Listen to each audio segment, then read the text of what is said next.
And there we go. Now we are live. Hello and welcome to another day in the Milky Way. And by gosh, here we are again. And tonight I got my special guest, Nina the Mystic. And hi, everybody. And we're all set. We got our Ana Karana shirts on. I don't know if you got one on, but I got my Ana Karana shirt on. We got people piling in left and right, and we're going to have a great show for you tonight as we talk about this book, Tartaria, and my other book that I got up here. Reach it. I was copying it off. Okay, and I got the issue with Russian Tartaria. So we're going to look at Tartaria and then what's wrong with it, because there's always got to be two sides to the story. So I'm going to play devil's advocate. Hey, you know, that's what you got to do. I also got the Tartarian Mud Flood book. Now, this is a really interesting book, and it talks probably a lot about the same things as the Tartaria book, but we got some pictures and slides for you to show you tonight. We got a PDF to read from tonight. We got a lot of people piling in. Holy cow, do we got people? We got Grandpa Brian. We got Isby, who's going to come on, and we are going to do a show for you about this one, The Lost Book of King Og. And we are going to do that probably starting next week. So everybody, you got to be ready for that. We got Zigzagzilla. Hey, Zigzagzilla is going to be on with us pretty soon too, along with Max Vision. And they're going to do a show about frequency. So that should be very interesting because those two are geniuses when it comes to that stuff, believe it or not. They are right on par. There, I'm going to give myself some more light. Loretta Ingma is on, and Brandy Robinson, Deborah Sloan, and Grumpy Stack all the way from Louisiana. Joe Sapien come in tonight to join us, and Delaney Pearl Jones, who I thank very much for having a great show with last week. And Jules stopped in to say hello earlier tonight, and I hope she's joining us. She's probably driving as she usually is or something, but I know she'll be listening. Thank you for coming. Delaney, I got all your emails you sent me with all those things. We're going to have her back on, and we're going to have another great show coming up soon. We got, who else is in here? Mary Wynn's come to join us, and I haven't seen this one person before. It's a Greshelda Selvetta. I'm butchering that name. I'm not sure. I did share it out a few places, so hopefully somebody. Well, absolutely, yeah. Make sure you guys are liking and sharing, guys. Get some new peeps in here. That's right. Remember, you can find us both on Instagram too. I know I'm on there and I'm posting on there quite regularly and putting up pictures and things like that. So you can check us out on Instagram. Links for my stuff and Nina's is in the description below. So check that out. If you got any questions or anything, please email me or Nina, and we will straighten you right out. We'll get you going. If you need a reading, contact Nina. If you want to buy one of these wonderful shirts, I got a sweatshirt on tonight because it's still cold, or a cup, anything with an Ana Karana on it. By gosh, it's fun to have, and it gives you good vibes. Nina's got a bunch of videos out there to explain exactly what an Ana Karana symbol does. And you can find it at Nina's store on the Teespring store. And there's lots of things, not just shirts, mugs, like you said. You got stickers. I remember we gave out a bunch of stickers. What else you got? Yeah, Nina, you know, I gotta tell you, thank you for that, Robert. Yeah, you can go onto my channel, Nina the Mystic. I'm pretty much Nina the Mystic all over the place. And I do have a video just about the Ana Karana. If you are wondering, if you're new, you're wondering like, what the heck is that? It kind of looks like some other symbols, and people are, can get a little confused. It's actually an ancient healing and meditation symbol, and nothing negative can come from this symbol. Okay. Anyways, I do have a video about it. And so the new thing right now is actually on Friday, the 18th here, I'm going to have a merch sale on the Teespring. So I've been on the Teespring just about a year. I think on the 21st, will be a year since I officially launched this. Okay. It seems longer, but it's only been a year. anyways, there's been some hiccups with the Teespring. It's becoming more work than what it's worth. And so now that I'm monetized on YouTube, I have my own little merch thing there that I'm going to be just using that. So what I'm going to do though on the 18th here, now I'm going to go this week, go through all my listings, make sure that all the listings are the way they're supposed to be, because they keep jumping around. If you're not on them constantly, the logo might be off. You never know. So you have to, like, it's a lot of upkeep with the Teespring. Anyways, I'm going to go in there, make sure everything is up there, have everything available that Teespring has, which means actually that there's a lot more on the Teespring, like the shirt that you're wearing right now will not be available in the new merch platform. The only stuff they have really is a t-shirt, a hoodie, cup, and sticker. Those you can get there, and there's a few other things, but the Teespring has so many other things like stainless steel. This is a wine cup. You can get them in the coffee tumbler as well, right? That's not going to be available on the other one. Also, they have all kinds of different designs of shirts, like a whole slew of women's, ones, a whole bunch of. So if you're into different fabrics, because some of them will have more organic and just a whole bunch of a lot more options on the Teespring. So if you have been humming and hawing, I would like this or that, and the other posters, yoga mats, there's so many things on Teespring that's available. That's not going to be available on this new thing. So I do urge, if anybody's been thinking about getting something from there, show up or take advantage of the sale that's coming up this weekend. It's a 48-hour sale only. After that, I'm kind of just dropping Teespring and just kind of concentrate on the merch that's available on the YouTube. So, okay. Yeah. So that's starting when? Next week? So I'm going to come on a special show on Friday. I don't normally come on. Matter of fact, I am going to start coming on Friday starting April 1st. That's another thing that's new. And so I'm going to come on to the new time slot then Friday at 5 o'clock. So an hour before Andromeda. That way I'm not, just sneaking in on their time slot. People then can, enjoy both kind of thing. Yeah. So I am going to come on this Friday then as a special just for the merch. We're going to go through all the whole merch thing. Everybody gets to see what's available there and all that. I'm going to have a discount code that's going to be good for the weekend only. So it's like a spring full moon, because there's a full moon on the 18th as well. Kind of giant sale and release of Teespring, and then that kind of thing. So get your stuff while the getting's good, because the get it this weekend. Yeah, kind of last chance. I mean, I'll have the Teespring is there if I want it. So if somebody comes to me and say, look, and it's been a few months and they're not active, I mean, I can go in there and do up a few for you if that's what you want, right? But in generally, you're not going to see the link anymore. It's just kind of going to phase out, basically. Yeah. Okay. So yeah. Okay. Well, there you go. There you go. My gosh. It's going to be great. Project Skyfall. Thank you for coming. Teresa Dianton says they got 4 inches of snow way out there. I thought that's out east. You got warm weather by now. You're supposed to have nice sunny weather. It's spring here. Oh my God. I'm choking on pollen right now. It's so thick. Well, lucky you. We just been having cold weather. Today was the first day of 30.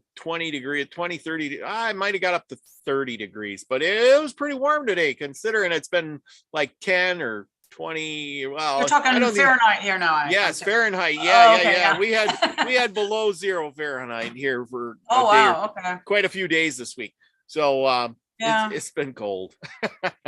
But, winter's not over yet. I know. Well, I'm on the West Coast, and so we're a little bit more spoiled down here, but there's Max Vision. Max, we're all set. Zigzagzilla, it was all set. We're going to have a great show, Max. Waiting for that frequency stuff. I'm going to be looking up and having a bunch of questions for you guys, and you bring a bunch to the table. It'll be great. It's going to be a good show coming up here in March. Is it March, April? I have to look, see what day it is, but we're halfway through March already. It's coming up pretty soon. I'll have to double check on when that is. Here it is. March 19th. So there we go. That's next Saturday. Yeah. Yes, next Saturday. How about that? So anyway, we're off to the races on this Tartaria thing. Nina, you've been reading out of this book, right? And you got the Yes. PDF for this? So I got the PDF from R. Wayne Steiger. So if anybody's interested in that PDF, you can just email R. Wayne and he'll get that for you. So I've done like 2 shows. I think I started, I got into about 2 shows in. So I'm not an expert at all, but I kind of got a bit of a drift of what it's all about, and then Wayne, of course, went through it as well. So we, obviously, learned some stuff there. Yeah. Oh yeah. He spent a good week on it or so. Yeah. Well, that's where I got the idea from anyways. Yeah. So yes. Thank you, Wayne. If you're listening to this, thank you for bringing up Tartaria. I did get the book. I also got this book, which is, you guys didn't see that. So I'm going to share this. Let's see if I got it. Wait a minute. I got to X this out. It didn't save to that. Oh, how about that? Okay. Well, just share, stop, share. Okay. Yes, I know it's close. Keep going. I'm looking for this thing. I don't know where I put it. You got too many. I know. You spend so much time uploading all this stuff, and that was just No. I just it's the one I just did, and that was the where did I put it? I got to remember where I put it. Documents. That's where I had it, because when you scan it, it goes to documents right away. It's got a different area for the scanning for me anyway, so I got to go in a different area for that. Yeah, exactly. It goes to documents, and now that I scanned it, now I don't know where that. Well, I guess that was not a good thing because it just went away. Ha! Go figure. I have no idea where it went. It just disappeared. How can it just disappear? I guess that's a sign that it's not meant to be. I guess so. So there we go. Anyway, we still got other things to do. Are we going to assume that our audience knows what Tartaria is, or are we? Yeah. Why don't you give them the lowdown on Tartaria? Well, I don't know if I'm the expert. What do you give them the lowdown? Because you probably know more than I do. You got more books than I do. So yeah, I'm gonna pull this up. To just give me a second here. And I had stuff pulled up, and now I don't think I pulled it up right. So I'm going to pull it up again and then click on it. Where is it? I had it all labeled. Okay, here we go. And I got to click on the first one. There we go. Now I got it. I had it all good. I was showing you all these pictures like, ooh, look at that. And then what happened? I messed it all up. Okay, here's where we're going to start. We are going to start with the buildings. Now, this is where Tartaria is. Now, remember, Tartaria, I'm going to go flash through these till we get to the thing. So you're going to see all these here soon. Okay, Tartaria is this part of Russia. And it's, this is above, it says, this has come out in one of the books. Above is a 17th century map known as 1606. Some of the maps of the past, only around 300 years ago, show the Sahara region of Africa with cities and rivers. What researchers did note from many of the maps around that time is that they showed large parts of North America covered with color, as if the land may have been covered with ice. Let's see if I can blow this up. And look at that. So, we were talking about, you were talking about to me earlier about, is time lost? And, what if all we know is only recent, so like they were talking about here, America, maybe this was all under ice. Maybe the ice age was then, and here, Africa, let's try to blow this up even more. Let's see what we can see.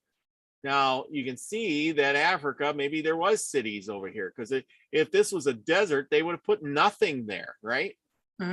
Look at all the roads and rivers or things in Russia.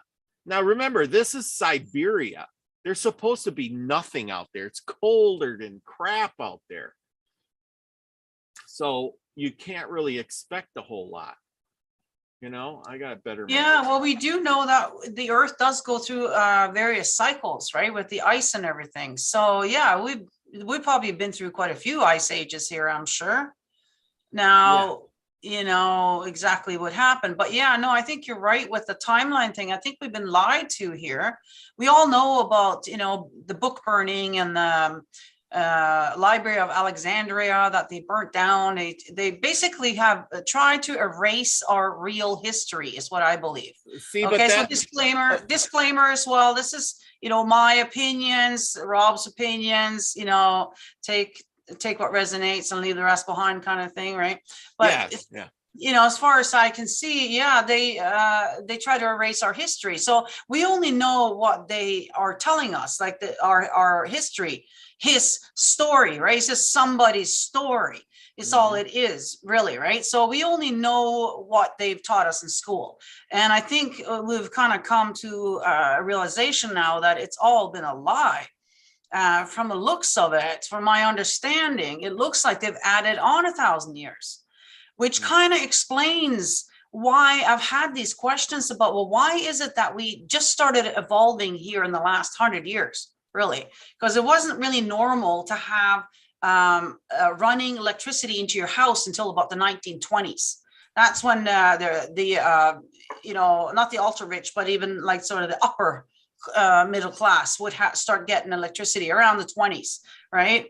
And so that is exactly 100 years. It's not very long in our history here. Now, what happened between then and all the way, say to 1200? Well, nothing really changed a lot. Like, you look at the movies, you look at history, their clothing, their tools, just the way of living. It's all kind of the same for like 1,000 years. You can't tell me that they didn't evolve at all. That just seems very strange to me. And then when you look at how much we have evolved in the last 100 years, you know, how fast. I mean, even just in my own lifetime here, I can't even keep up anymore with everything, you know? So it just seems very strange to me. And I remember thinking this before I even heard of this. And now that I have, it resonates for me. Like, I think, you know what? I think there's something to this whole Tartaria thing. A lot of it is kind of, I mean, the things that I'm reading and here is resonating from things that I'm hearing and getting from spirit and everywhere else. So I think there's something to it. So, yeah. Okay, so here we're going to read this here, and this is out of the Encyclopedia Britannica. A vast country in the northern part of Afia, yeah, okay, hounded by Siberia on the north, and this is called Great Tartaria. The Tartars, who lie forth on the Milky and Siberia, are thereof. You got to remember, this is old writing. And African, they probably misspelled a lot of this. I can't read those words. Situated north well of the Caspian Sea, the Kamul Tartars, who lie between Siberia and the Caspian Sea, the something Tartars and Mongols, who lie north of Persia and India, and Lafia thereof, Tibet, who's lie north well of China. Yeah, so they're just establishing the borders. Now, this book I'm reading, it says, now listen to this. It says, this guy was writing this soul deaf. I can't even, it's SOUAADZEV. I'm going to butcher that name no matter what I say.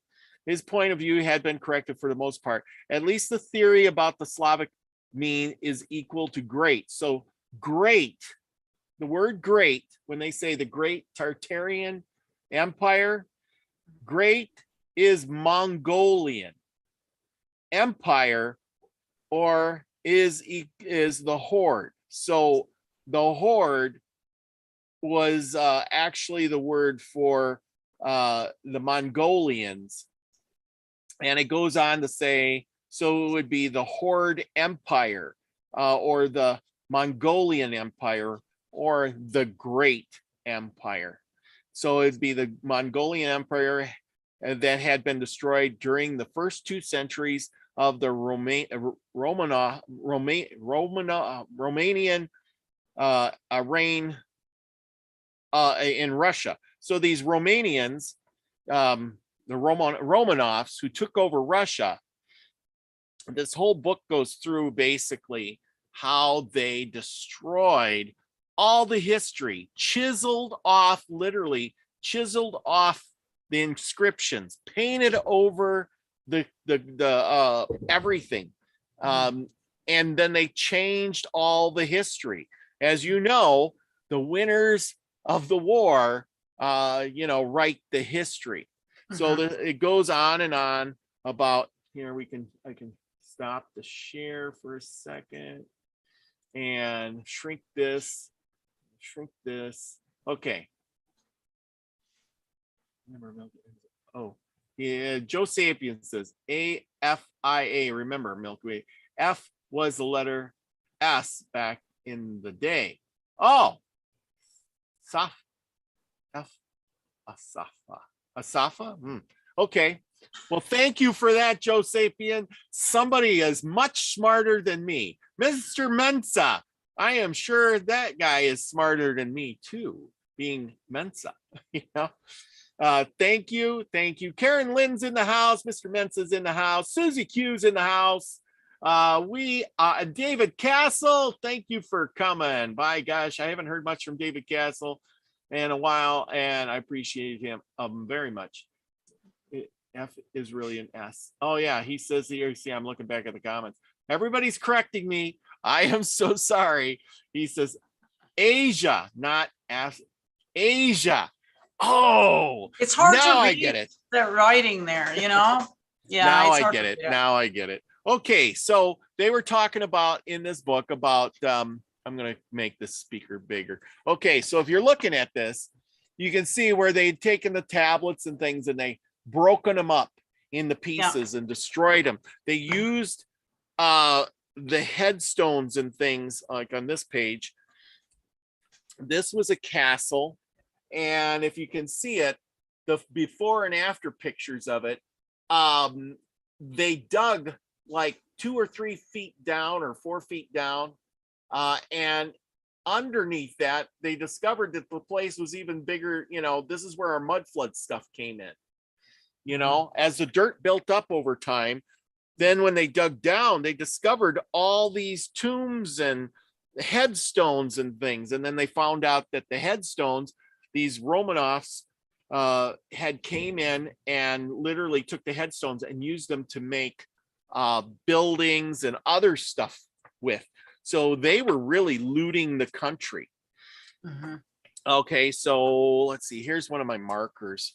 Now we know, okay, this is where I was talking about the frescoes.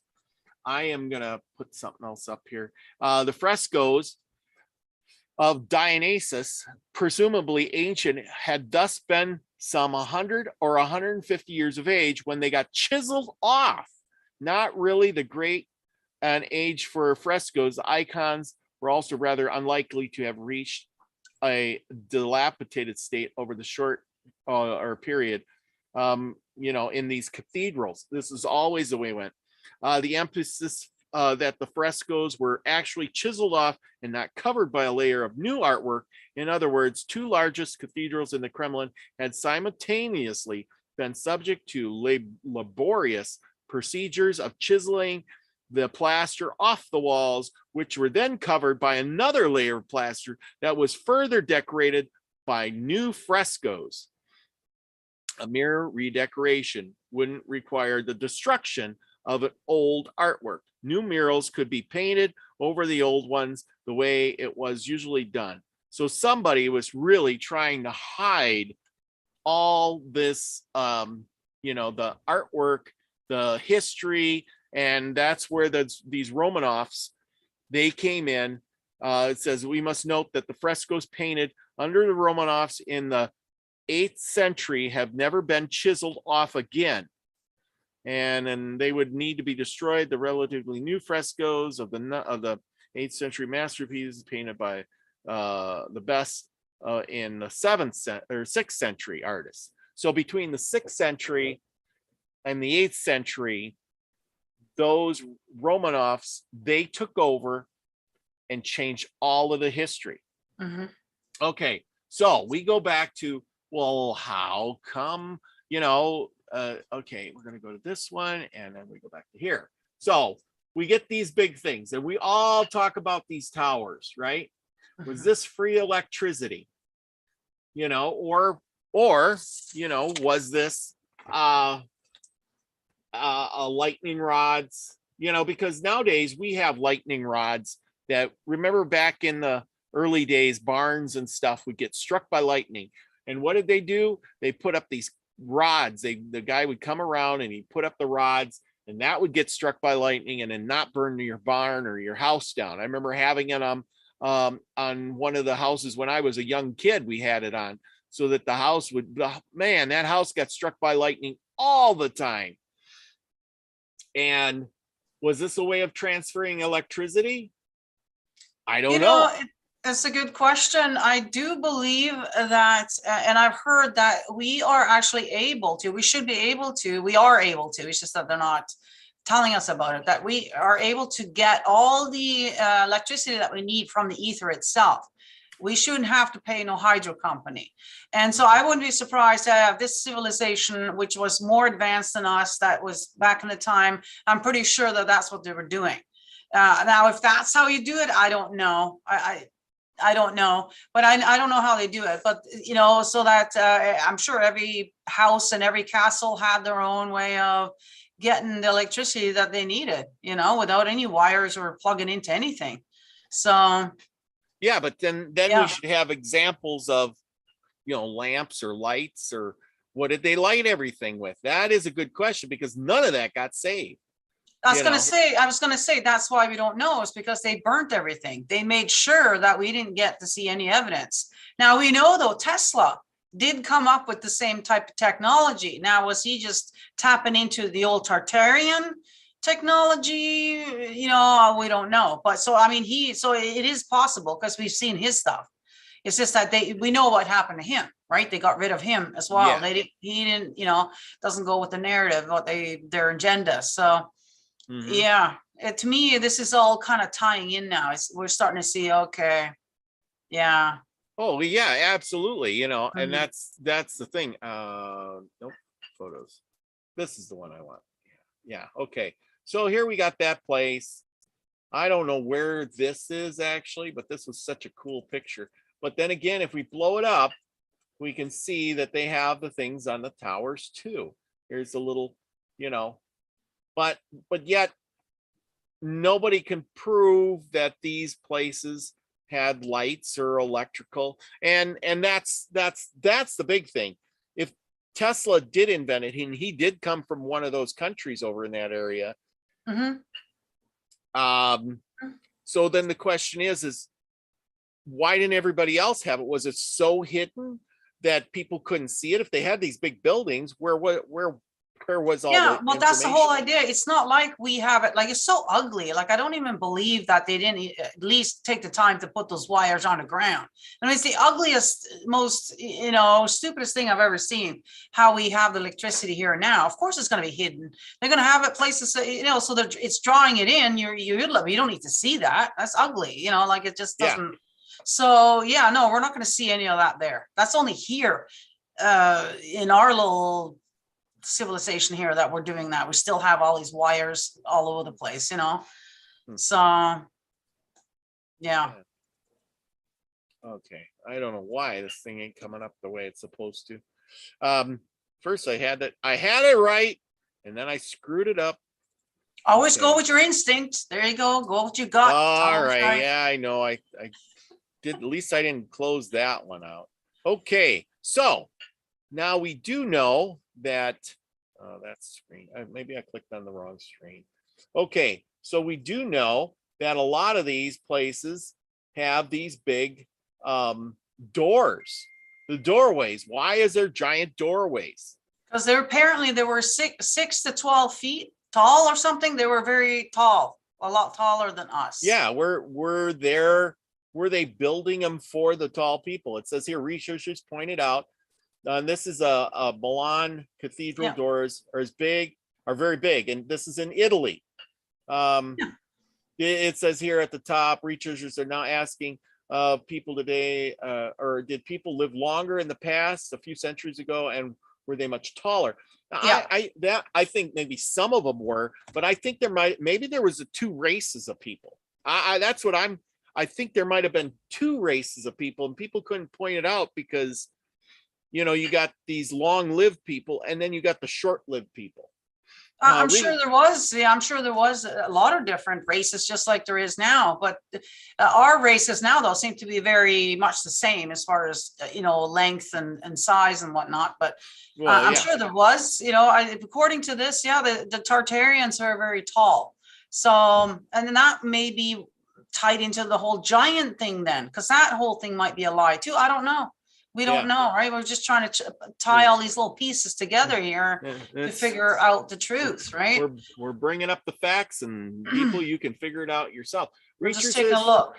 I'll read this thing under. Researchers point out that many of the buildings built in the past had huge doors that maybe because people were much bigger. As we go into the future, people are growing taller because of better health. As the economy gets better, there are existing giant type people today, and there may have existed many giant types of people in the past too. Researchers did point out that some modern buildings are built with huge doors and higher ceilings for the purpose of grandeur and not for height. This should not be confused with older buildings, and that why they may have had huge doors and ceilings much higher. One thing that was different about the older buildings was that there were a huge number of big doors, even in residential type buildings. So there you go, which is a good question. Why would you put in so many giant doors? Yeah, you're not gonna be making something way bigger than you need it to be. That just doesn't seem right. So obviously they needed it. Now you could say, well, is it because they wanted the horse and the buggy through there too, or something else, or I don't know. Did they ride? I don't know. Like, so there could be that, but maybe not on a huge like cathedral. You're not going to be bringing your animals in there, though, are you? So I don't. Yeah, And there we also go. If you notice, I can't blow this picture up. Sorry, but you'll notice there's a door here. There's a door here, and there's a door, meaning, and you'll see this. They're shorter.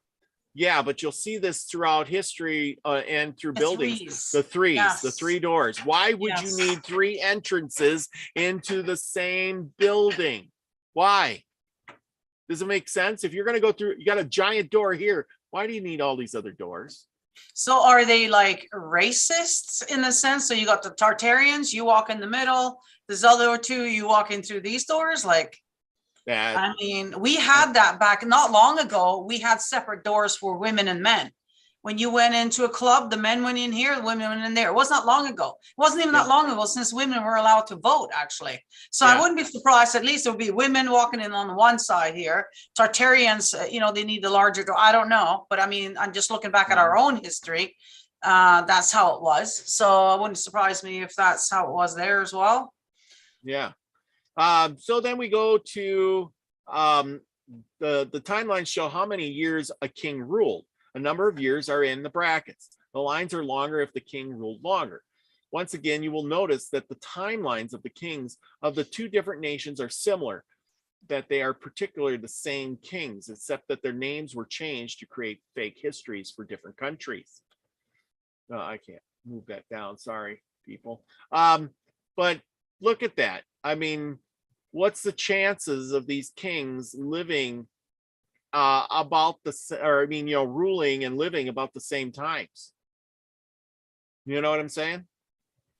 Yes. Yeah. I mean, that makes no sense at all. Was this history faked? Was there troubled times? Were these the same guys? And they just had different names from, you know what I'm saying? Yeah, but why lie about that? Like, because I mean, even in the Bible, it talks about there, like the pre-flood and whatever, people used to live a lot longer, right? Hundreds of years, right? And and there was giants in those days, and so were those giants who knows, right? They've erased it so much now that and I'm sure they've done this purposely for us just to sit here and stumble on this right now. You know, so that we're not going to figure it out, right?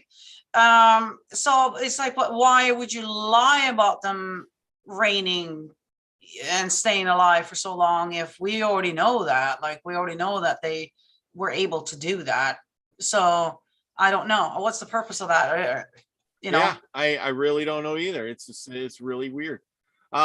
Here's some scenes. We got Moscow, Russia. This is the one on the bottom. This is Russia. I don't know what this one is on the top, but if you look at this one Moscow. here, yeah. This is probably the capital of Moscow, I would think. Probably. Yeah. This one here, you can definitely recognize the capital here. This is the Moscow Kremlin building. That one, you know, that one looks the same. But look at this. It's all empty here. What is going on? I mean, it's like this building, these buildings look out of place, don't they? They just look really out of place. So what's happening in this picture? They're finding this now? Is that what it is? No, this is an old picture of Moscow. You know, this here's the Kremlin building. I can recognize that. Okay. But you know, where are all the other buildings? Well, they haven't been built yet from the sounds of it then, if it was so old. Yeah, but here's the thing. When you show up to a city, what do you build first? You build a giant Moscow Capitol building, and then you build all your houses.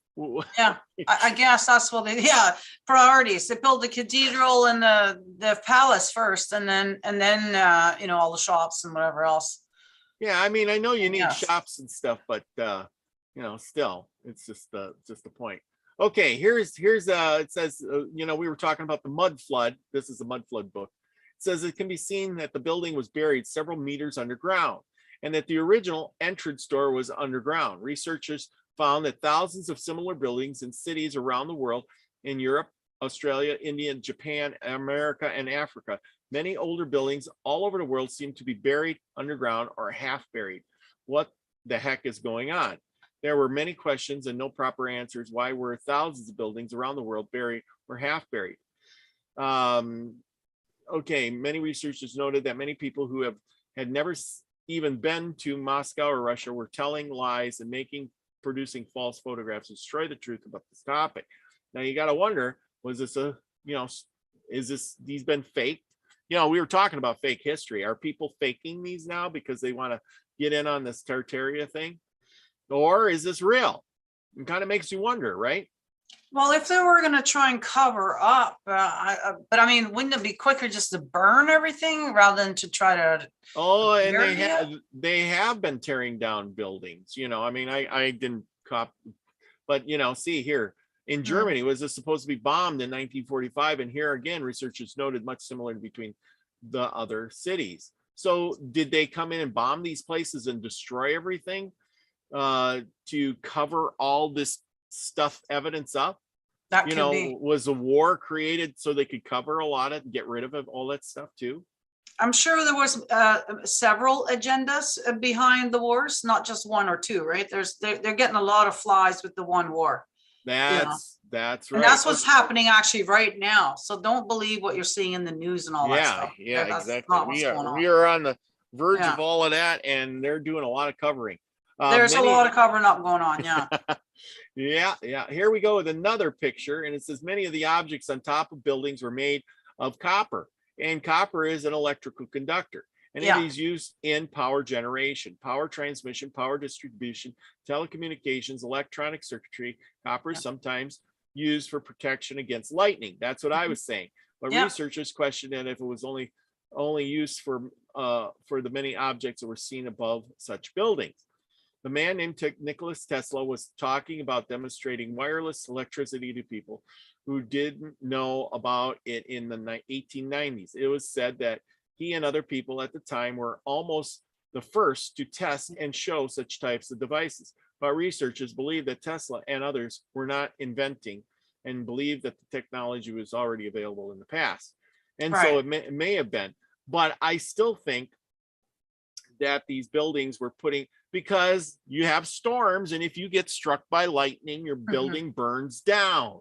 And they would make, you know, I can see that you're going to put these up there to, you know, so you don't get struck by lightning, so Yeah, that you I can see are, that too. you know, but then the question is if you got these and they were to transmute electrical current, where is all the wire inside the building? Where's the Yeah, light? no, it's not wired the way that we have it now, so you're not going to see it outside. I mean, that makes so Yeah. much sense. I mean, it's Yeah, just but yeah, not outside, no wires running to the building. exactly But, right. but what about inside the building? Inside.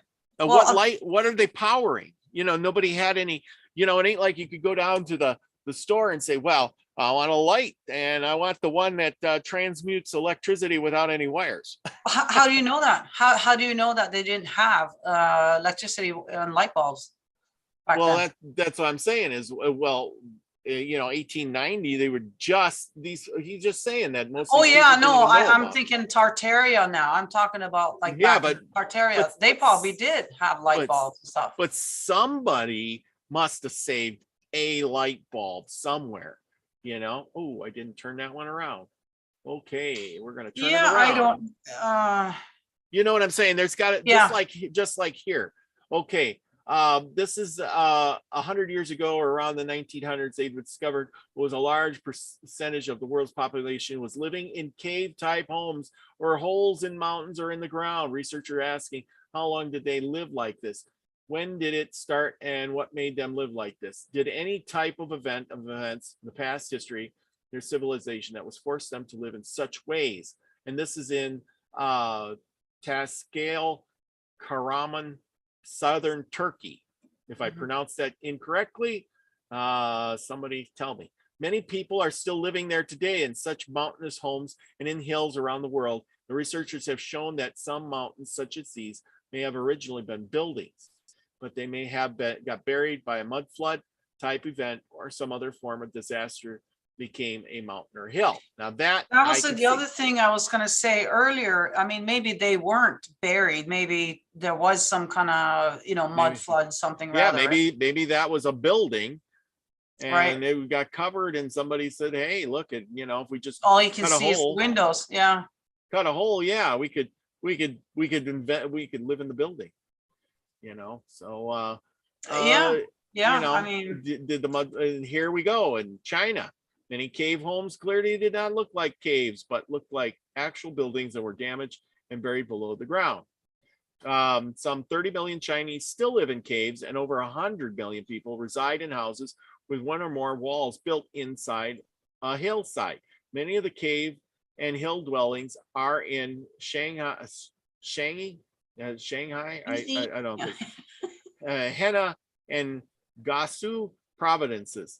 Caves are cool in the summer, warm in the winter, and generally utilize land that cannot be used for farming. On the downside, they are I didn't copy the other page. right.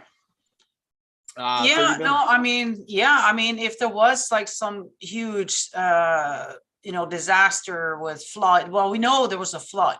Now, there could have been more than just the water too, like a mud flood where everything just gets buried and somehow we survive, you know, probably underground or wherever. And yeah, then, you know, seek shelter and something like that. If it all got buried, I can see that happening.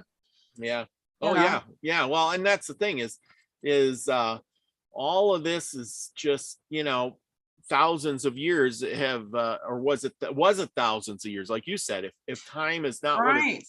it maybe it was in the more recent. That's why they're still living in the caves. Exactly. The location It of just where seems, yeah, sorry, I'll let you go. Okay, go ahead. No, you go ahead, because I was just going to repeat something I already said. Okay. The locations of where and how to build these homes are selected carefully. Research has shown that some type or ritual or examination is performed when they are select the hole or cave, a form of testing to see if the hole or cave is stable and safe for making a home there. Researchers were surprised that people still live like this in huge numbers in China. An estimated 10 to 20% of people in China may now have a standard of living that is catching up with Western economic standards. But according to many economic communists, the majority of China is unfortunately still living in what would be classed as third world. Well, yeah, if you live in a cave, you live in third world. So yeah, But then again, if it's rent free, hey, maybe maybe they got their upper hand, you know? We're the suckers over here. That is true. Now we've seen this here map already. Some of these maps of the past only around 300 years ago, such as the Sahara region of Africa, the cities and rivers. What researchers did note from many of the maps around that time that they showed a large part of North America covered in white color, as if the land may have been covered in ice. Well, yeah, this is all the plains out here. And it could have been covered in ice, and then the glaciers melted fast. And that can make a flood right there if it warmed up a little too quick.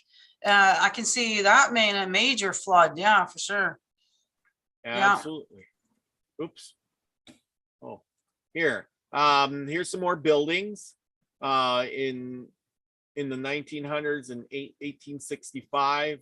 Notice there's no people in that picture. All of this and no people. Where are the people? And then here's the same building years later. Not too much has changed, but now there's people.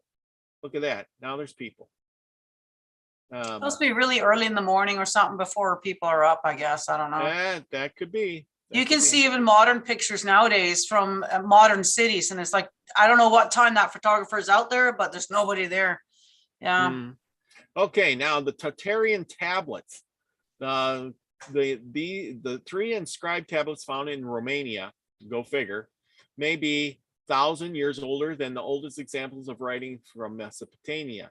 They are probably not that old, but they do illuminate the contrasts between ancient cultures.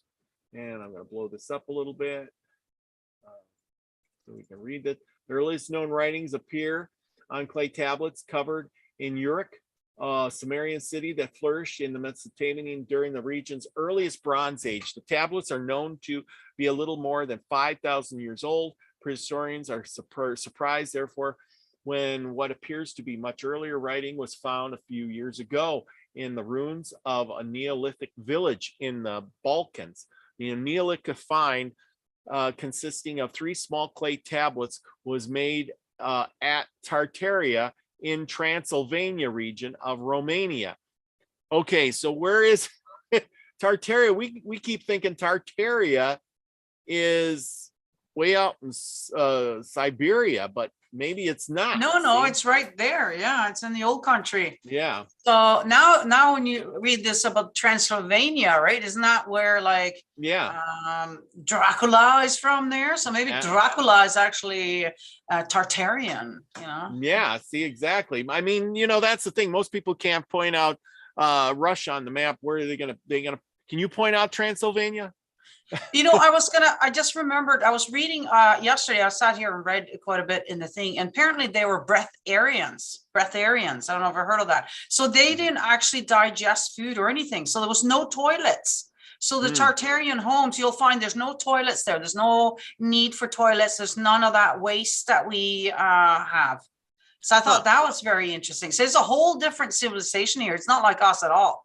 Like we're kind of like, that's what I was saying, is maybe it was a different breed of people, Yeah, they were, and that's why they were so tall. They were very tall, like 12 feet tall. They didn't need food, so yeah. Let's see. Let's go on here. On the widely accepted basis of carbon-14 dating, the Tartarian tablets could be more than 1,000 years older than the oldest Sumerian ones. This was not only surprise at Tartaria. Some of the signs cited on the Tartarian tablets proved to be almost identical with Sumerian ones of the period around 3000 BC. The Tartarian tablets also look much like the written records produced in Crete around 2000 BC, when the earliest archives uncovered at Konos were established. The Tartarian discovery obviously raises a number of puzzling questions. The least troublesome question concerned the distance between the Balkans on the one hand and Crete and Mesopotamia on the other. It is now established beyond doubt that the Neolithic times, the Near East and other areas around the Mediterranean were crisscrossed by trade routes over which the volcanic glass obsidian, for example, was carried hundreds of miles from mine to tool maker. Other materials have moved over the routes, and written records could easily have been among them. The question arises because of the difference in age between the Neolithic Tartaria, early Bronze Age Sumer, and late Bronze Age Crete. Are much more troublesome are the Tartarian tablets, in the fact older than the earliest writings of Europe. Milky writing have been invented in Neolithic Europe. Was this key element in civilization dismantled from Europe to, or dismayed from Disseminated. Europe? Disseminated. Yeah, I'm trying to see it. For Europe to the Near East in contradiction to the usually accepted view that the movement was in whatever. And I don't have any more than that. Mhm. So yeah, that's all my page goes up. Very interesting. Yeah. Yeah. So that puts us, where's that map again? Let's go back to the, come on, you got to go back. There we go. There's our map. If I can blow it up. Okay, let's see if we can see right here in the center. I think this is where the Tartaria area is. It's got to be right in here. Crete is here somewhere. No, this is Italy, and so it's got to be in this area. I'm not too sure Robert, on this map. Could it have that? What's going on today has something to do with that? You They're know, still fighting over this down there.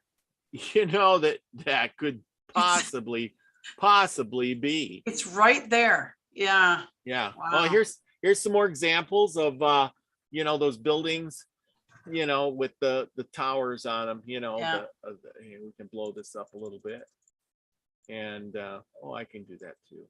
And you can. I mean, the cathedrals. The whole idea of that is it's supposed to be an antenna towards God, right? But I mean, it's also has probably dual, purpose with the whole lightning thing as well. Yeah, that makes me think, like, okay, now this is going to be way out there.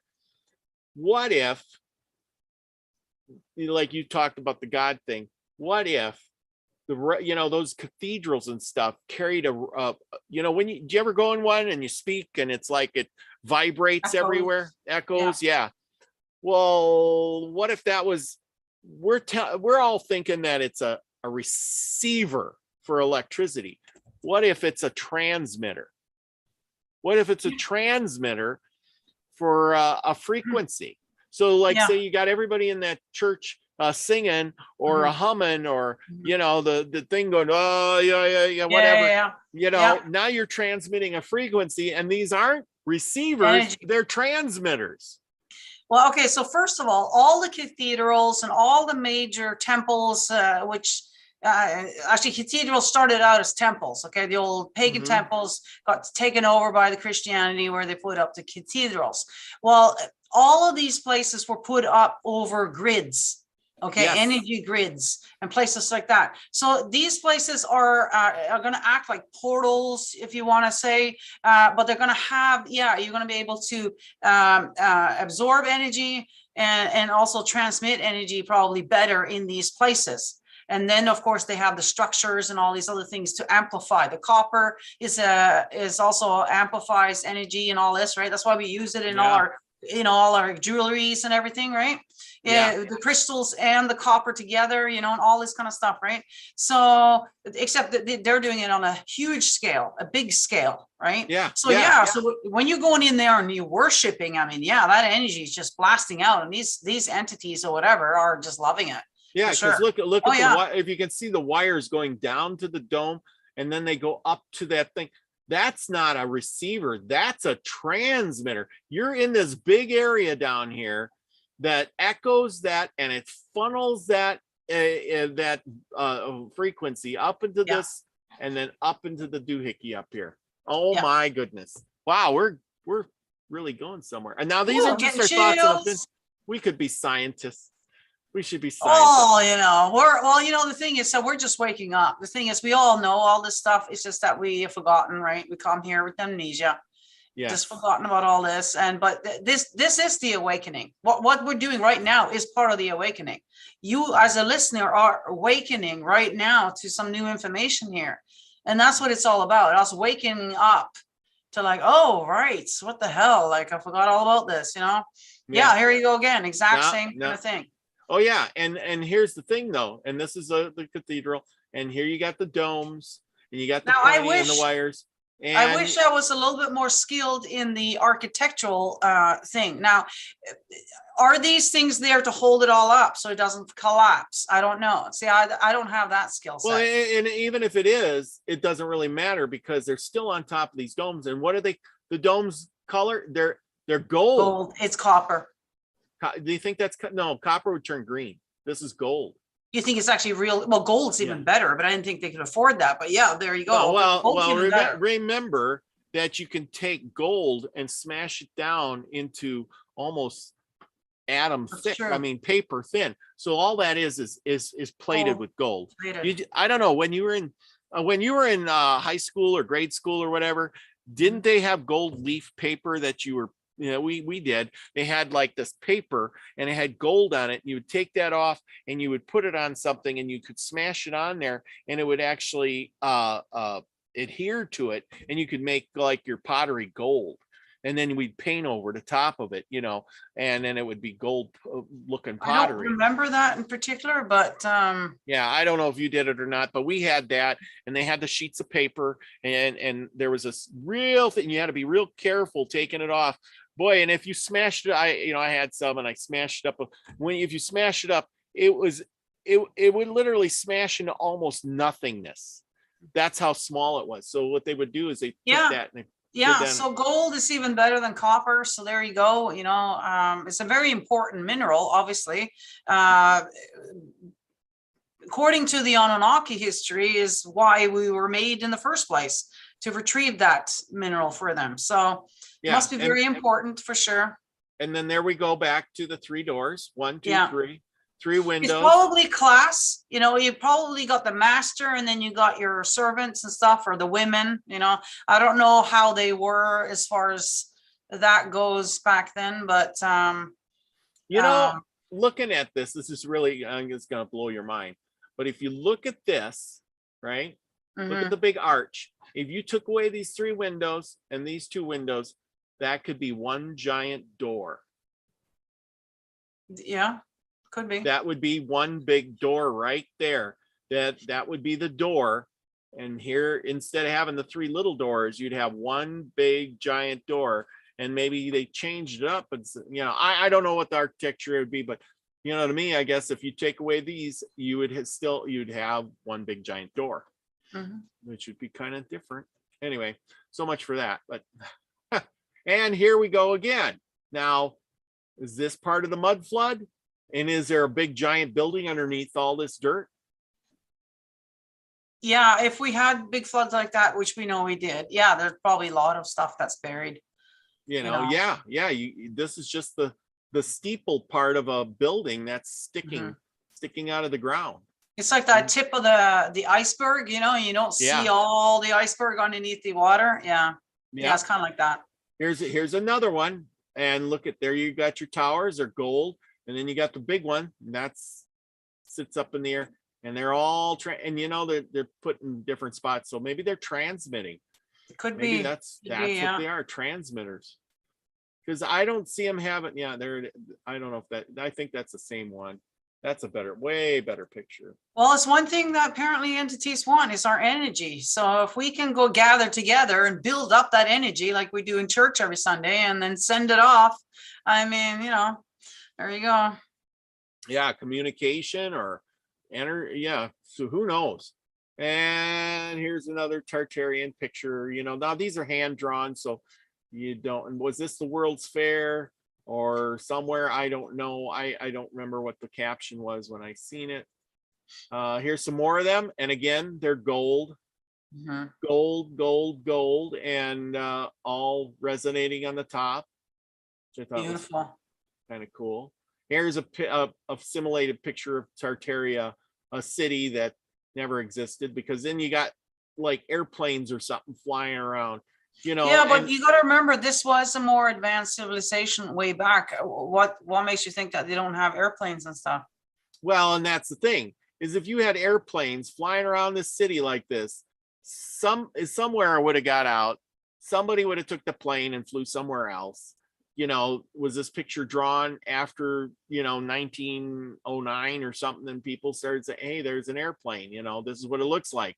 Because obviously, if somebody would have got out and said this is what an airplane looks like, you wouldn't even have to say what an airplane looks like. All you would have to do is say, you got to have a curved wing, you got to have this creates lift. That's all you got to know, and you pretty much could fly.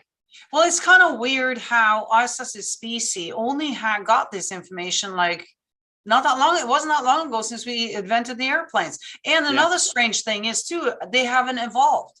No, it's the same airplane sitting there that I was flying in like 30 years ago. Why isn't it that they're like coming up with cars are new? The cars are new every year. It's a new model, new this, that. Why isn't it like that with the planes? That's another strange thing that I've noticed, that we're not evolving when it comes to the airline thing. Well, we are evolving with the air, but it's just like a car. What is a car? It's got four wheels, it's a box. And all they did with that is, but still, the Model T and the Ford car you buy in the showroom right now is the same exact car. It's got a motor, it's got four wheels, and it's got doors, and it drives down the road. The only thing they did was put in more conveniences, like, well, I want a windshield, and I want windshield wipers, and I want a heater, and I want, better wheels and better tires, and I want. All they did was upgrade the thought of a car. They didn't change the motor. The motor still burns gas. It still needs oil. It still turns a drive shaft. The basics are still exactly the same. You just answered my question by saying that it burns oil. That is why we haven't evolved. We have to get rid of the whole oil industry in order to get rid of that old technology, right? We have to move forward. And as long as the oil industry is still in power, we're not going to be moving forward. So that's why. So there you go. You just answered it there. And that's exactly it. So here's your Russian building, and under the ground could be all this other stuff that we just don't see with our, we show up at the doorstep and there it is. And we say Tartaria, and this could be in America too. It looks like that underneath. Yeah. I'm sure there's underground cities, like there's underground for everything. So all our big cathedrals, the royals, all our government buildings, all of these underneath, there's tunnels and ways to get to all these places underground. So we already know that. So why wouldn't they, right? It just makes sense. Well, yeah, exactly. Things are changing, but they don't change. Now, like it says, they had electric cars. If you looked it up, they had electric cars as long as they had oil cars, if not before that. So the idea of an electric car is nothing new. It's just that the batteries weren't good enough. And that, you could drive 20 miles and then you have to spend 4 hours charging your batteries. Right. Yeah. But just like anything else, we all know that electricity is more powerful than gas, because that's what everybody says, oh, it's a diesel locomotive. But that diesel locomotive has an electric motor that actually turns the wheels. The diesel is the generator. The diesel powers a generator, which powers the electric motors that move the wheels. So it's really not a diesel powered, locomotive. You could have a gas powered locomotive. You could have a whatever, but it's just because anyway. Yeah. So I don't know how long you want to go with the show. We're set time, or do we have time for more? Well, we got a little more if you want. I got go ahead. Did you want me to read that part about America in the PDF here? Yes. Yeah. Why don't you pull that up? That's you can share that. That's your part. I did a bunch of my stuff. I got a couple more while you're doing that. I got one more in here that I want to find. Yeah, I thought that. Can you see this now, then, Robert? Oh yeah. Okay, awesome. All right, guys. So this is the PDF that I got from Wayne. Okay, you guys can email him if you would like this PDF for yourself. And I also started a playlist on my channel as well, going through the PDF.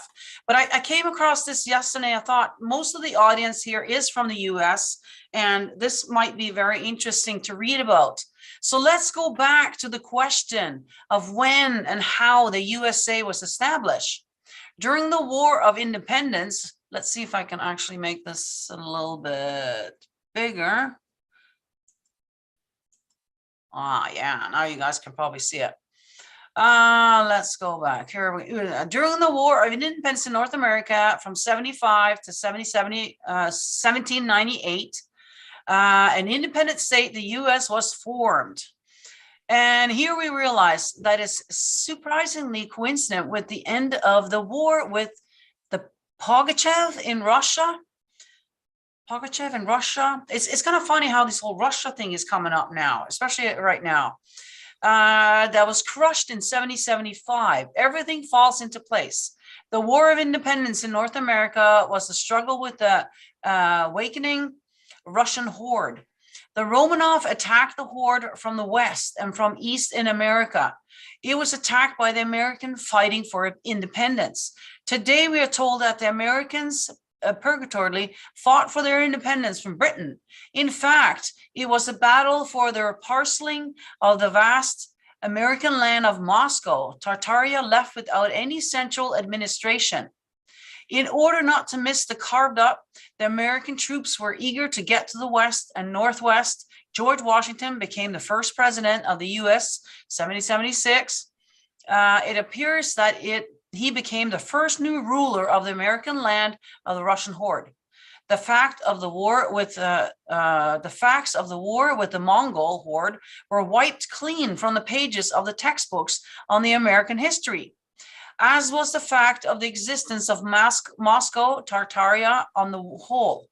The war between the US and the remains of the horde continued up until the second half of the 19th century.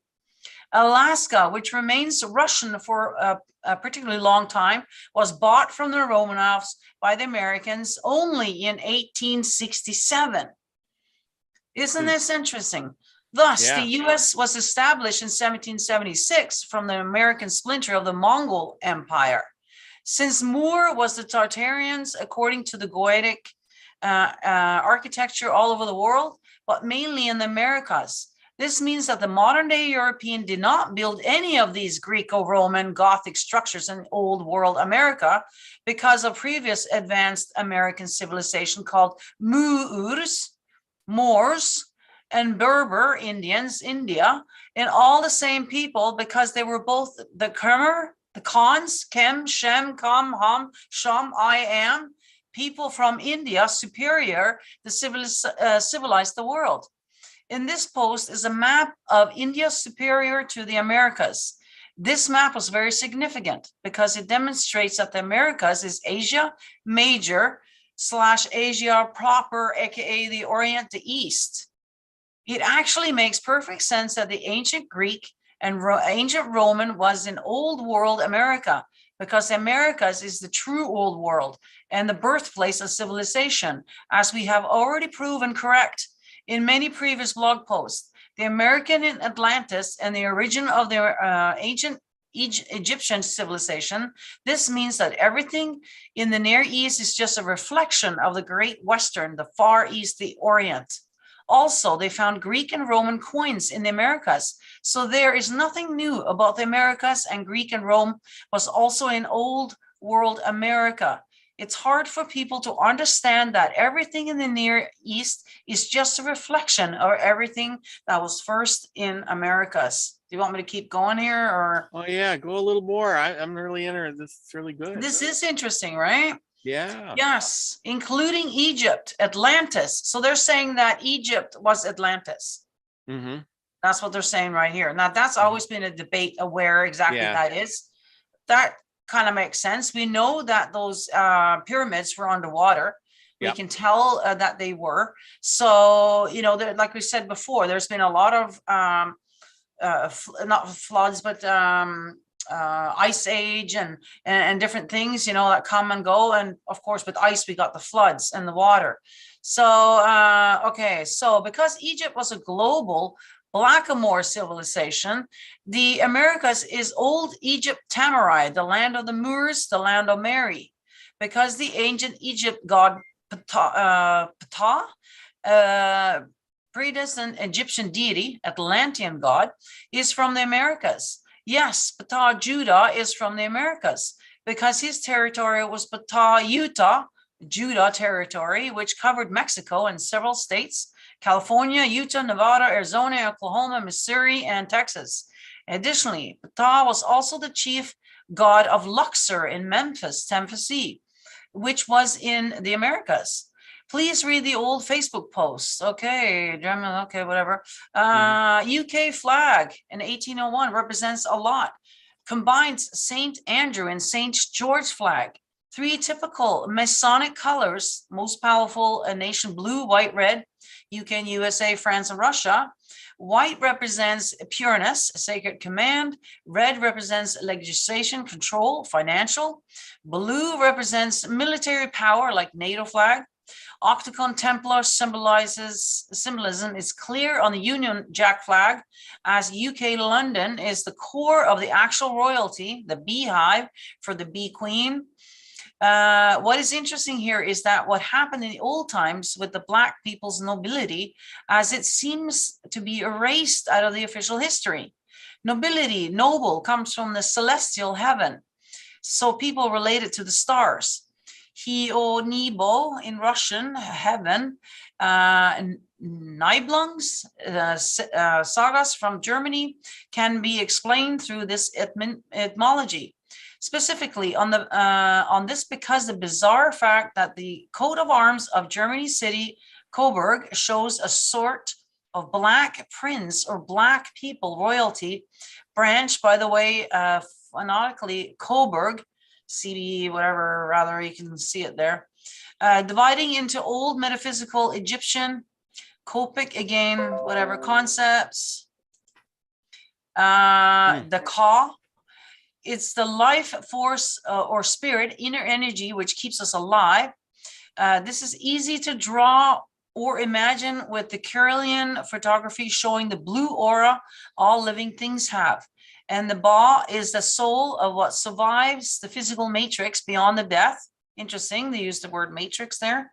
So here we could go through beyond death notions and titles, angels and demons, and the ancients' knowledge to communicate with them. Remember that there should be a reason for all that. All traditional religious systems and, of course, Abrahamic religions forbid any attempt to do this. So Moorish has 2 meanings.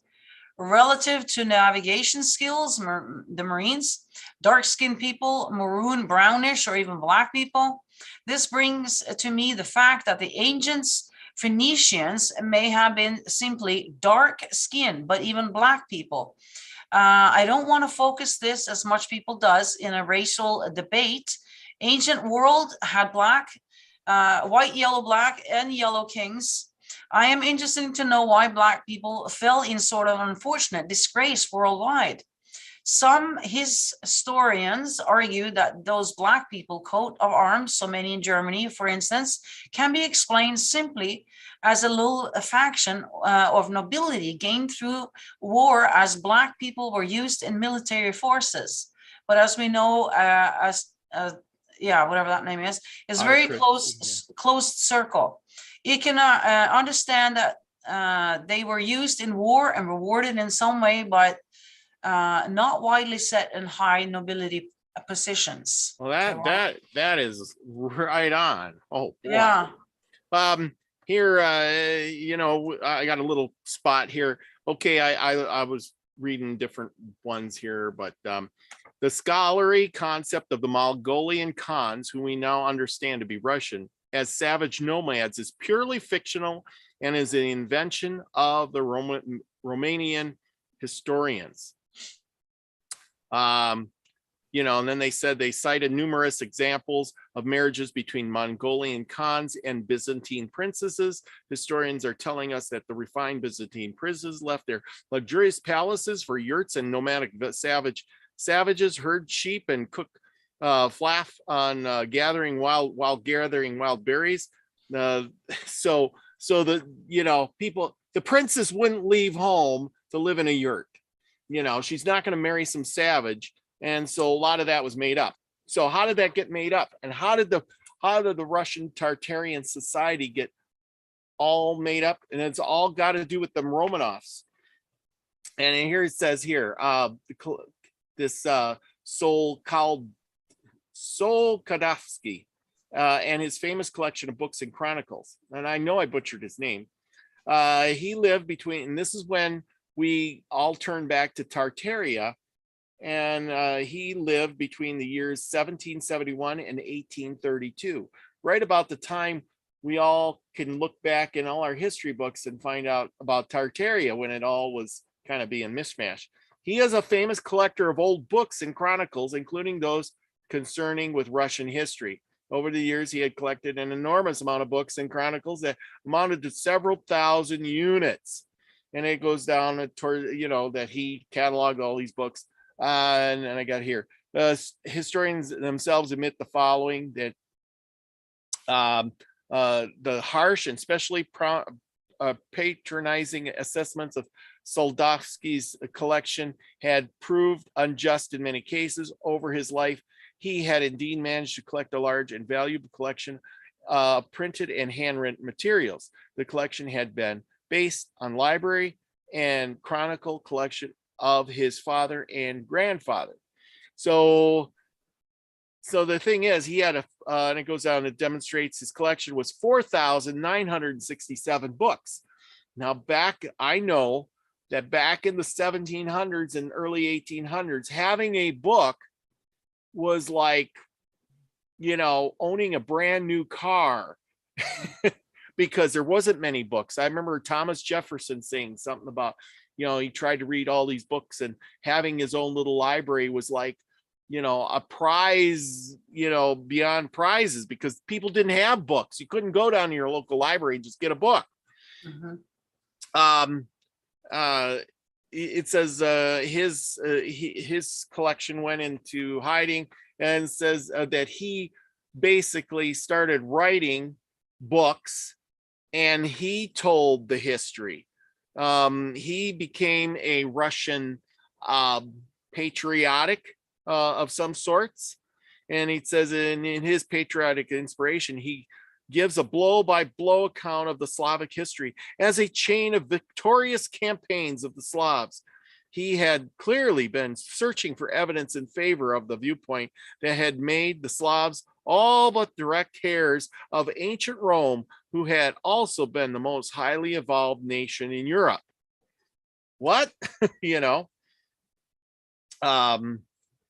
had all of this. He, at least the theory about the Slavs were the great Mongols, the horde. And this all took part in that 8th century. The Horde Empire became reflected in ancient history as the ancient Roman Empire. The Romanian historians had also been introducing another history of largely imported from Western Europe. And because the Slavs had been considered the most backwards nation in existence, the primary documents that had been contained the history of the great Mongolian Empire had been destroyed during the first 2 centuries of the Romanian reign in Russia. The surviving historical evidence had amounted to a collection of assorted odds and ends. And so this guy, Soldovsky, came in and he rewrote for the Romanians, or the Romanovs, he rewrote history, making the Slavs this great super empire that could do no wrong, connected to whatever. So there you go. That's where I think things went badly in my aspect of it. From reading this book, I love this Tartarian stuff, But I think what happened is, while we're also confused of where did the history go, is there was no history.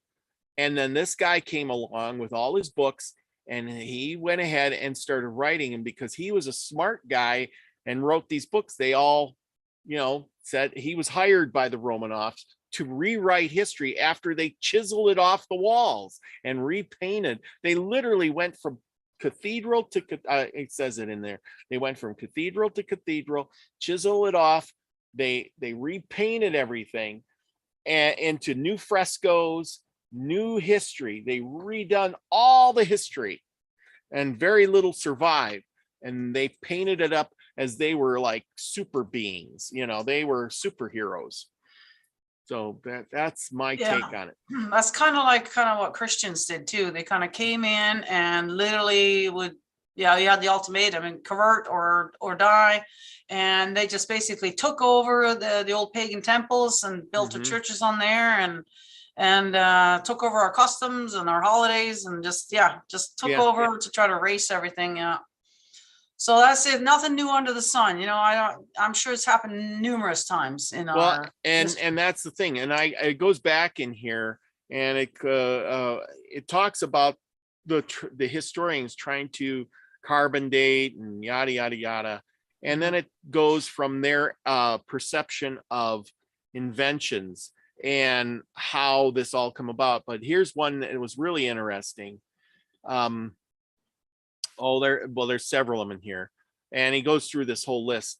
For instance, the Chinese tables of eclipses are useless for dating, as they contain too many eclipses that did not take place astronomically. Chinese tables of comets, even if true, cannot be used for dating. So they fabricated these eclipses to make it look good or something.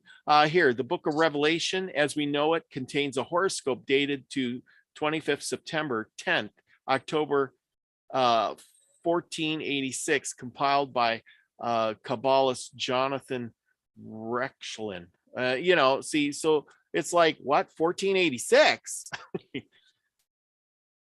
So things like that. They're saying that even though they wrote this down, it didn't happen. They were exaggerating to make it look good.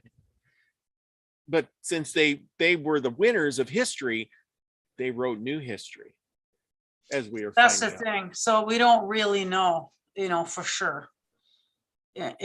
All we can look at, I guess, is evidence, and whatever they have found, and trying to put the pieces together, Yes. Yeah, exactly. These guys, this was a really interesting book, guys, if you can get that, because these Tartaria books, they're showing you lots of pictures like this one here. You got the PDF. I mean, they show you pictures and, to prove their points. Really good book. Here's the ones with the rocks and stone, mud flood stuff. They look like people or whatever. That's all great. And that might be true, but the timelines don't match up. And why is that? I think that's the biggest thing. Could all this unless they added on 1,000 years. Yes, they added somewhere. See, that could be it too. Yeah. Thousands of years ago, they added thousands of years on, then they took 1,000 years away, and yet our timeline is actually shorter, than what we believe it to be. From now till, say, medieval times versus, say, like 2,000 years ago, maybe because once you get back so far, there's really, people forget, they didn't write it down, and the history gets lost, and you can make it up whatever you want.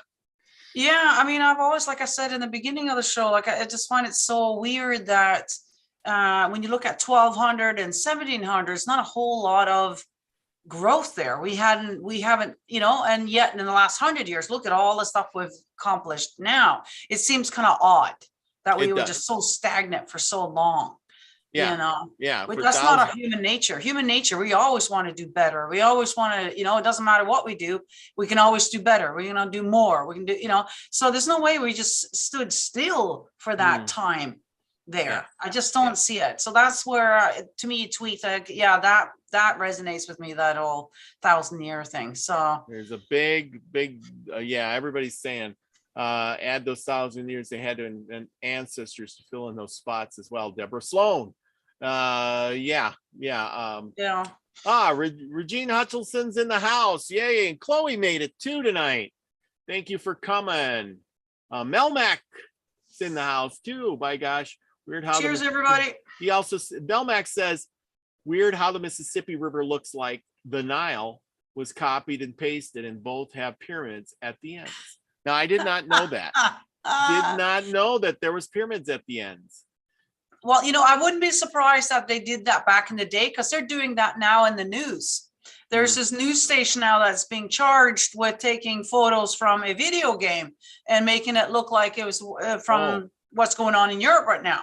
Okay, so I'm sure they're doing it today. I'm sure they did that back then too, to say, hey, look at this picture of that, whatever. But now we're getting to the point, I think, in our evolution here, that we're starting to figure things out. We're Absolutely. like, wait a minute, you may have fooled us for a few 1,000 years there, but we're starting to wake up now. Yeah, but that's the problem. We start to wake up, and the controllers get all nervous about it. Oh my God, well, you got too many people right now. waking up. There's a change in command. What's happening right now, right? Yes, they're shaking in the boots for sure. Elderberry has some words of the wise. Control of knowledge. Whoever has the control of the knowledge is the. That's why they kept burning it. That's why they kept, erasing things. Like Antarctica. The ice is starting to melt there now. We can see things now. They can't hide it any longer. We know that that's an opening to the inner earth there and everything else. Yeah. There's so much going on, guys, that they're not telling us. Yeah, if you ever get over to Ryder Lee's channel, check him out. He had a guy over there about Antarctica, was talking about a pyramid out there. Picture, he's got a picture of it. They labeled the pyramid. So yeah, you can see it. That's the thing. You can see it. And so I always thought that maybe that was Antarctica. It's just covered with ice now. Yeah. So maybe it's gonna get melted, and we can start seeing some. But who knows? Who knows? Yeah. Who knows exactly? Who knows? Well, we've gone quite a long time now. An hour and a half. I know. Hour and a half. Yes. I know. Way over an hour, but. Hey, this was a great show. Lots of information. I hope everybody liked it. We had a big crowd tonight. We had, oh my gosh, even Blanca Lagardo came on. Yes, and Elderberry. And I see a few other people in here that I haven't recognized. And thank you. Please share, subscribe, go over to Nina's channel, check her out too. Subscribe and share, buy us some of her merch. She's going to have a show on Friday. Buy some of the shirts and things and cups and stuff that probably aren't going to be on no more. They'll be collector's items.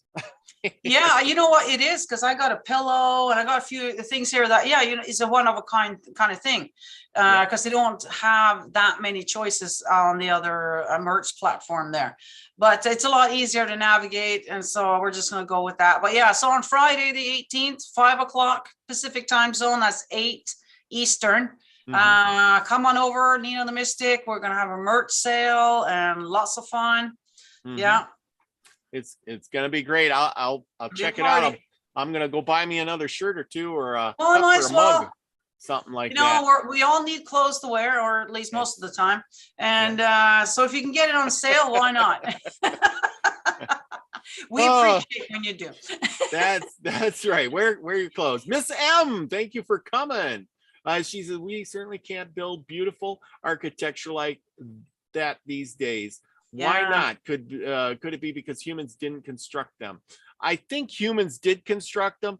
I just think that they lost the techniques to build them. They probably buried all of the way of how they did everything, right? Everything was buried. Yeah, because like this building back here. You don't build that in a day, and then where's your big cranes to put the things on? Guys had to climb up there with ladders and stuff. I know, it was funny because I like to watch the old shows on Netflix and stuff like that, and I was watching this one show where they were building cathedrals actually. And so the guy's coming out to the foreman, doing estimates. Normally we have an estimate, it'll take you a few weeks, right? Whatever. Oh no, estimates 15 years, right? So all these guys were guaranteed work for 15 years, you know, just on that one project. And it's like, yeah, you know, these buildings that we're looking at, it wasn't just 3 months. These things took generations, probably sometimes. I bet you a father passed on the tools to the son to continue the building, you know, on some of them. It was, you know, so yeah. Yes, absolutely. Okay, well, everybody, thank you for coming. Don't forget to join me on, tomorrow night, we have Veronica Bartolini. Sorry, man, I forgot. Bartolini, it's Italian. Veronica Bartolini, she'll be on tomorrow night, 9 o'clock. Secret space program stuff. She was a secret space soldier. She's a medium. She does all kinds of stuff. You're just gonna have to tune in and find out what we got to say. So it's gonna be a great night tomorrow at 9 o'clock. Don't forget, be there or be square. I love you all, people. Be the frequency you want to receive, and we will see you soon. Peace, everybody.